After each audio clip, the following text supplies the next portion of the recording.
রাসূলুল্লাহ সাল্লাল্লাহু আলাইহি ওয়াসাল্লাম বলেন, যে ব্যক্তি আমার 40টি হাদিস আমার উম্মতের কাছে পৌঁছাবে তার জন্য আমি কিয়ামতের দিন বিশেষভাবে সুপারিশ করব। সুবহানাল্লাহ। নাম্বার 2, মানুষের মধ্যে যারা মৃত্যুকে বেশি করে স্মরণ করে এবং তার জন্য প্রস্তুতি নেয় তারাই সবচেয়ে বুদ্ধিমান। নাম্বার 3, প্রত্যেক জিনিসের জাকাত আছে, আর দেহের জাকাত হচ্ছে রোজা। নাম্বার 4, যে তার সময় আল্লাহর জন্য ব্যয় করে না তার জন্য জীবন অপেক্ষা মৃত্যু শ্রেয়। নাম্বার 5, যারা সব সময় ইস্তিগফার তথা ক্ষমা প্রার্থনা করে তাদের সাথে উঠা বসা করুন, কেননা তাদের হৃদয় সবচেয়ে কোমল হয়। নাম্বার 6, তুমি যত সিজদা দিবে আল্লাহ তত গুনাহ তোমার মাফ করে দিবেন। সুবহানাল্লাহ। নাম্বার 7, সূরা ফাতিহা প্রায় 1000 রোগের ওষুধ। নাম্বার 8, হাতের তালুতে জ্বলন্ত আগুনের কয়লা রাখলে যেমন কষ্ট হবে তার চেয়ে বেশি কষ্ট হবে শেষ জামানায় ঈমান রাখতে। নাম্বার 9, রোজাদারদের জন্য প্রতিদিন জান্নাতকে সুসজ্জিত করা হয়। সুবহানাল্লাহ। নাম্বার 10, রাসূল সাল্লাল্লাহু আলাইহি ওয়াসাল্লাম বলেছেন, কিয়ামতের দিন সব নবীর চেয়ে আমার উম্মতের সংখ্যা বেশি হবে এবং আমি সর্বপ্রথম জান্নাতের দরজা খুলব। সহিহ মুসলিম, হাদিস নম্বর 196। 11, যে ব্যক্তি রোজা রাখা অবস্থায় মারা যাবে আল্লাহ তাকে কিয়ামত পর্যন্ত সকল রোজার সওয়াব দান করবেন। সুবহানাল্লাহ।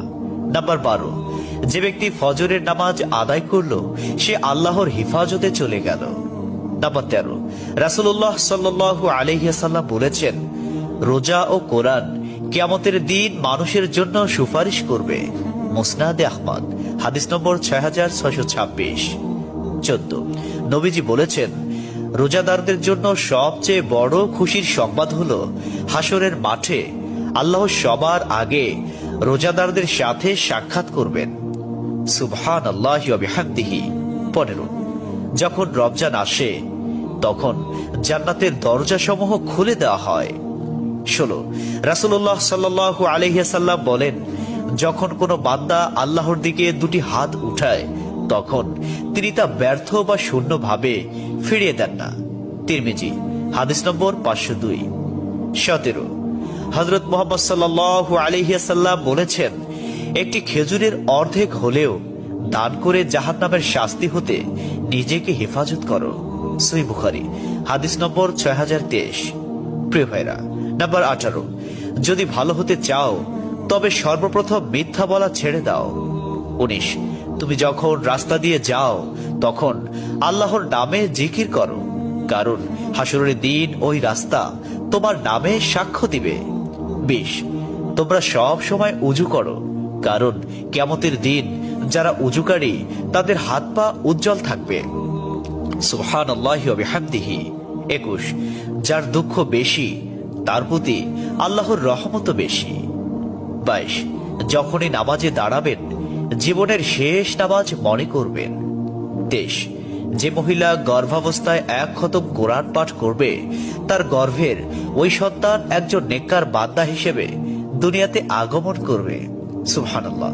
24, চুপ থাকার কারণে মানুষের যেই মর্যাদা হাসিল হয় তা 60 বছর নফল ইবাদত হতে উত্তম। সুবহানাল্লাহ। 25, রাসূলুল্লাহ সাল্লাল্লাহু আলাইহি ওয়াসাল্লাম বলেছেন, জান্নাতের সবচেয়ে নিকটবর্তী আমল হলো সময় মতো সালাত আদায় করা। সহিহ মুসলিম, হাদিস নম্বর 260। 26, যে ধোঁকা দেয় সে আমার উম্মতের অন্তর্ভুক্ত নয়। 27, তুমি জানো তুমি সঠিক তবু তর্ক করো না, তর্কে জড়াইও না। 28, হযরত মুহাম্মদ সাল্লাল্লাহু আলাইহি ওয়াসাল্লাম বলেছেন, তোমরা বিপদে পড়ে মৃত্যু কামনা করবে না, বরং বলবে, হে আল্লাহ, যে পর্যন্ত জীবিত থাকা আমার জন্য কল্যাণকর আমাকে ততক্ষণ জীবিত রাখুন, এবং যখন মৃত্যু আমার জন্য কল্যাণকর তখন তুমি আমাকে মৃত্যু দাও। 29, সূরা ইয়াসিনকে কুরআনের হৃদয় বলা হয়। 30, হযরত মুহাম্মদ সাল্লাল্লাহু আলাইহি ওয়াসাল্লাম বলেন, মায়ের একটি কষ্টের নিঃশ্বাস 7টি দোজখের চেয়েও ভয়ঙ্কর, আর একটি সুখের হাসি 8টি বেহেশতের সমান। সুবহানাল্লাহ। 31, যে অন্যের বাবা মাকে গালি দিল সে যেন নিজের বাবা মাকেই গালি দিল। 32, রাসূলুল্লাহ সাল্লাল্লাহু আলাইহি ওয়াসাল্লাম বলেছেন, আমি যা জানি তোমরা যদি তা জানতে পারতে তবে নিশ্চয় খুব কম হাসতে এবং খুব বেশি পরিমাণে কাঁদতে। 30, মানুষ যদি মৃত ব্যক্তির আর্তনাদ দেখত এবং শুনতে পেত তাহলে মানুষ মৃত ব্যক্তির জন্য কান্না না করে নিজের জন্য কাঁদত। 34, মহানবী সাল্লাল্লাহু আলাইহি ওয়াসাল্লাম বলেছেন, সূরা ফাতিহা তোমরা ধীরে ধীরে পাঠ করো, কারণ মহান আল্লাহ নিজে তার জবাব দেন। সুবহানাল্লাহ। হাদিস সূত্র মুসলিম 910। 35, রাসূলুল্লাহ সাল্লাল্লাহু আলাইহি ওয়াসাল্লাম বলেছেন, কিয়ামতের দিন যে জিনিসটি মুমিনদের পাল্লায় ভারী হবে সেটি হচ্ছে সুন্দর চরিত্র, আখলাক। আবু দাউদ হাদিস নম্বর 4101। 36, কবরের ভিতরের প্রথম চাপ পৃথিবীর সকল কষ্টকে হার মানিয়ে দেবে। 37, হযরত মুহাম্মদ সাল্লাল্লাহু আলাইহি ওয়াসাল্লাম বলেন, যে ব্যক্তির অন্তরে এক সরিষা দানা পরিমাণ অহংকার থাকবে সে জান্নাতে প্রবেশ করতে পারবে না। সহিহ মুসলিম হাদিস নম্বর 91। 38, কিয়ামতের দিন ওই ব্যক্তির জন্য সুপারিশ করা হবে যে প্রচুর শীত উপেক্ষা করেও ফজরের নামাজ আদায় করল।